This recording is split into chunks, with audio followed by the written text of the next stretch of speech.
பூஞ்சோலை என்ற கிராமத்தில் குமார், சங்கர் என்ற 2 நண்பர்கள் வாழ்ந்து வந்தார்கள். இவர்கள் இருவருக்கும் மலை அடிவாரத்தில் தலா 1 ஏக்கர் நிலமும் ஆளுக்கு ஒரு கிணறும் இருந்தது.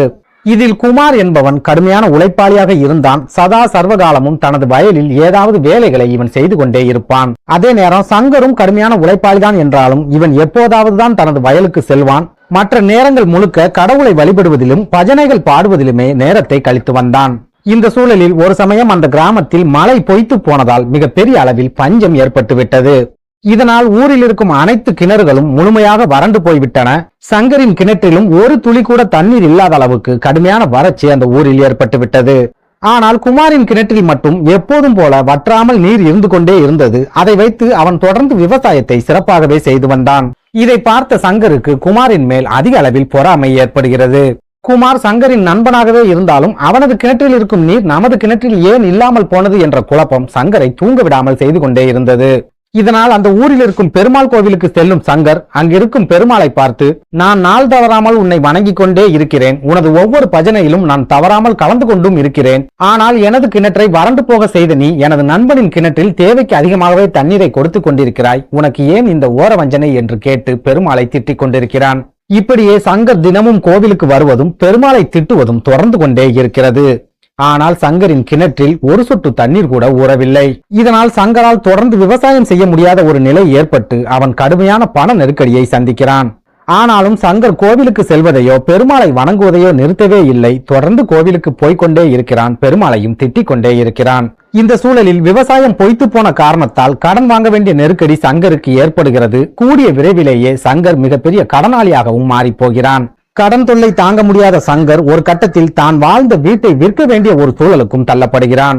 ஆனால் அப்போது கூட அவனது கிணற்றில் ஒரு சொட்டு தண்ணீர் கூட இல்லாத காரணத்தால் அந்த கிணற்றுடன் சேர்ந்த நிலத்தை அவனால் விற்பனை செய்ய முடியவில்லை. இதனால் குடியிருந்த வீட்டை விற்று கடன்களை அடைத்துவிட்டு தண்ணீரே இல்லாத அந்த தரிசு நிலத்தில் ஒரு குடிசையை கட்டி சங்கர் வசிக்க ஆரம்பிக்கிறான்.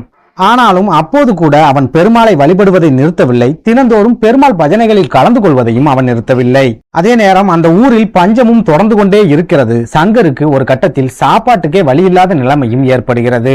இதனால் மனம் வெறுத்து போன சங்கர், நாம் முழுமையாக நம்பிய பெருமாளே நம்மை கைவிட்டு விட்டார், இனி எதற்காக வாழ வேண்டும் என்று தற்கொலை செய்து கொள்ள முடிவு செய்கிறான். உடனே ஒரு சொட்டு தண்ணீர் கூட இல்லாத தனது கிணற்றை நோக்கி செல்லும் சங்கர் அந்த கிணற்றிலேயே விழுந்து தற்கொலை செய்து கொள்ளலாம் என்று முடிவெடுத்து கிணற்றுக்குள் குதிக்கப் போகிறான்.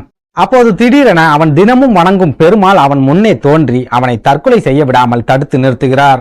தாம் வணங்கும் பெருமாள் தன் கண் முன்னே நிற்பதை கண்டு சங்கர் ஒரு நிமிடம் அதிர்ச்சியில் உறைந்து போகிறான். ஆனாலும் உடனே சுதாரித்துக் கொண்ட சங்கர் பெருமாளை பார்த்து, நாள் தவறாமல் உன்னையே நினைத்துக் கொண்டிருக்கும் எனது நிலத்தில் வறட்சியை உண்டாக்கி என்னை கடனாளியாக மாற்றி எனது சொத்துக்களையும் விற்க வைத்து நடுத்தெருவில் என்னை நிறுத்திவிட்டாயே, உனது பக்தனுக்கு நீ காட்டும் கருணை இதுதானா என்று கேட்கிறான். அப்போது நாராயணர் சங்கரை பார்த்து, மகனே, உனது வாழ்க்கையில் நீ எல்லாவற்றையும் இழந்ததற்கு நீயே காரணம். எந்த வகையிலும் உனது இழப்புக்கு நான் காரணம் அல்ல என்று கூறுகிறார். அப்போது சங்கர் விஷ்ணு பகவானை பார்த்து, எனது கிணற்றுக்கு பக்கத்தில் இருக்கும் அவனது கிணற்றில் தேவைக்கு அதிகமாகவே தண்ணீர் இருக்கிறது. ஆனால் எனது கிணற்றில் ஒரு சொட்டு கூட தண்ணீர் இல்லாத ஒரு சூழலை நீ உருவாக்கிவிட்டாய். இது ஓரவஞ்சனை இல்லையா எம்பெருமானே என்று கேட்கிறான். அப்போது நாராயணர் சங்கரை பார்த்து சிரித்துவிட்டு, மகனே, உனது கிணற்றிற்கும் உனது நண்பனின் கிணற்றிற்கும் ஒரே மாதிரியான நீரூற்றை தான் யாம் கொடுத்திருக்கிறோம். ஆனால் உனது நண்பன் மழை பொய்த்து போன அடுத்த மாதமே தனது கிணற்றை சிறப்பாக தூர்வாரி அந்த கிணற்றுக்குள் இருந்த நீரூற்றையும் கண்டுபிடித்து விட்டான். ஆனால் நீயோ இந்த கிணற்றை தூர்வாருவதற்கோ ஆழப்படுத்துவதற்கோ எந்த முயற்சியும் செய்யாமல் சோம்பேறித்தனமாய் இருந்ததால் உனது சொத்துக்கள் முழுவதையும் இழந்திருக்கிறாய். தற்சமயம் கூட நீ தற்கொலை செய்து கொள்ளும் எண்ணத்தில் தான் இந்த கிணற்றுக்கு வந்திருக்கிறாய். நான் உனக்கு கொடுத்த அறிவை பயன்படுத்தி எதனால் நமது கிணறு வறண்டு போனது என்று நீ யோசிக்க தவறிவிட்டாய். அதனால் தான் நீ உனது சொத்துக்களையும் இழந்து கடனாளியாகவும் மாறிவிட்டாய் என்று பெருமாள் கூறுகிறார். மகாவிஷ்ணு சொன்னதை கேட்ட பிறகுதான் சங்கருக்கு நாம் எவ்வளவு பெரிய தவறை செய்து சொத்துக்களை இழந்து விட்டோம் என்ற உண்மை புரிய வருகிறது. உடனே சங்கர் மகாவிஷ்ணுவின் பாதத்தில் விழுந்து, எம்பெருமானே, நான் இன்றே இந்த கிணற்றை தூர்வாரி எனது நீரூற்றை கண்டுபிடித்து எனது வாழ்க்கையை வளமாக மாற்றிக்கொள்ளப் போகிறேன் என்று கூறுகிறான். மகாவிஷ்ணுவும் அவன் சிறப்பாக வாழ்வதற்கு ஆசி வழங்கிவிட்டு அந்த இடத்தை விட்டு மறைந்து போகிறார். இந்த கதையின் நீதி, இறைவன் நமது வாழ்க்கைக்கான ஒரு சில வாய்ப்புகளை தொடர்ந்து உருவாக்கி கொண்டேதான் இருக்கிறார். நாம் நமது அறிவை பயன்படுத்தி அந்த வாய்ப்புகளை கண்டுபிடித்து விட்டால் வாழ்க்கையில் கண்டிப்பாக முன்னேறலாம்.